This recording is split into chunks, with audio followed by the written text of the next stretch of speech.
Are we on the verge of a commodity super cycle which sees abnormally strong demand and can last years, if not decades? Well, we'll be asking my guest this exact question today. He is Will Rhind. He is the CEO and founder of Granite Shares ETFs, and he joins me now on StansberryInvestor.com. Will, always good to be with you. Good to have you on here. Thank you. Good to be on.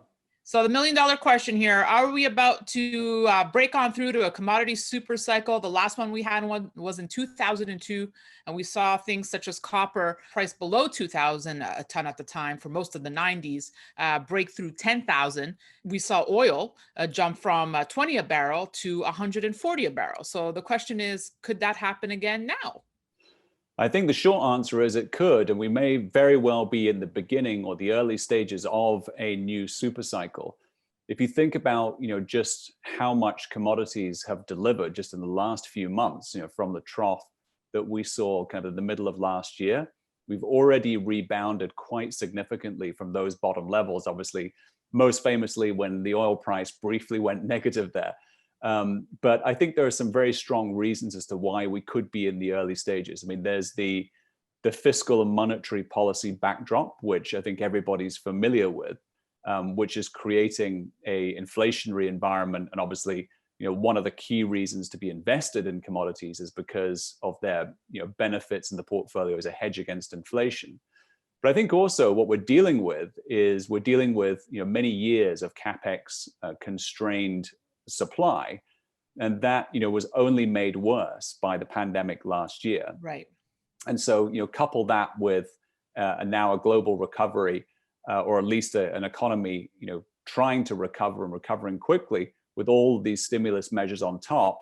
I think we could see higher commodity prices going forward from here. And that's a really good point with this pent-up demand. Which commodities are most likely to bode best here? Because not all will reap the benefits, correct?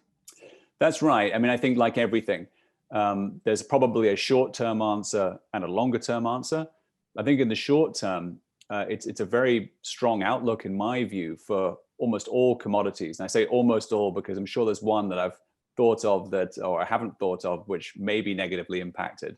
But I think if you look across the core commodities, iron ore, copper, the base metals more broadly, the precious metals sector, agricultural commodities, and obviously oil and gas, the energy complex more broadly, I think that the huge amounts of stimulus that's been put into the economy right now will benefit all of these commodities in the short run.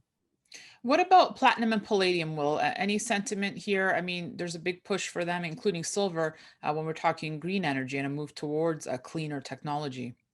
Yeah, that's right. So in the longer run, I think what we're talking about here is an energy transition.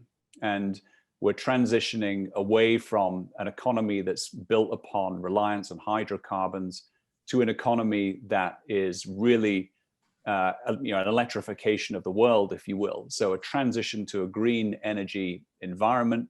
And so in that, benefits, in terms of metals, iron ore, copper, other base metals. We talked about platinum, which is a key metal needed for the production of green hydrogen, but also for hydrogen fuel cells as well, and also palladium. So I think metals do well in that environment.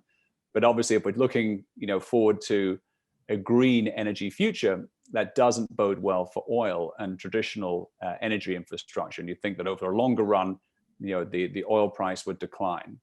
Well, some thoughts on gold, which has been in bear market territory since it saw its highs in August. Yeah, the gold market, it's been a tough place, for the last few months because there's a sort of double whammy here of not just the rising rates, which obviously everybody talks about, but obviously what goes hand in hand with rising rates is a stronger US dollar. And so typically that's the relationship that has had that negative correlation, and a stronger dollar, rising rates has pushed the price of gold down. I think though that people have to bear in mind that with all the stimulus, et cetera, in the market, I think rates really can only rise to a certain level. And what I mean by that is that I think right now we could start or be starting to see a sort of leveling out, natural leveling out of interest rates, here in the United States. But if rates continue to go up, I would think that the Federal Reserve, other central banks around the world would have to step in and instigate some kind of yield curve control, because they don't want rates to go materially higher than they are now. And indeed, I don't think that the economy can handle rates significantly higher than where we are right now. So I think in my mind, gold is well positioned at the moment. I'm still obviously bullish on gold longer term. And I think that it's always a part of the portfolio. This is a repeat scenario that we've seen in the past, Will, right? Keep rates down, money printing continues, stimulus package about, perfect conditions for gold, yet it doesn't take off. What's the spark that's really needed here? I think at this level, you have to have inflation expectations, or an inflation surprise, an actual surprise in the numbers that come out at this level, because I think the stimulus is well known. We all understand the effect of that in the economy. But at the moment, that's sort of manifesting itself into a stronger dollar and higher rates, which is the main thing driving markets at the moment. But I think if we get a surprise, and particularly a surprise to the upside on the inflation side, I think that will really kick gold into gear. But I think people have to be a bit more convinced that we're going to really start to see inflation here. I mean, I would think that it's not a surprise that inflation is here or coming, and the Fed's using terms like transitory inflation. But you're saying by surprise, you're saying like a big numbers? I just mean by surprise, a higher, obviously it would be reflected not just in the CPI, but in other, inflation measures that people track in the economy, but a higher number than expected, something that people would stop and say, okay, well, that's now something serious. Now I start paying attention. And obviously higher numbers would, I think, be good for gold. Fair enough. Let's wrap with silver. As I said at the start, you are the CEO and founder of Granite Shares ETFs, and there's been a lot of buzz around silver ETFs, as you know. What do you make of what's unfolded in the silver market and with this whole play of, squeeze silver? And I just want to get your take on whether it can even be squeezed. Can this happen in the silver market?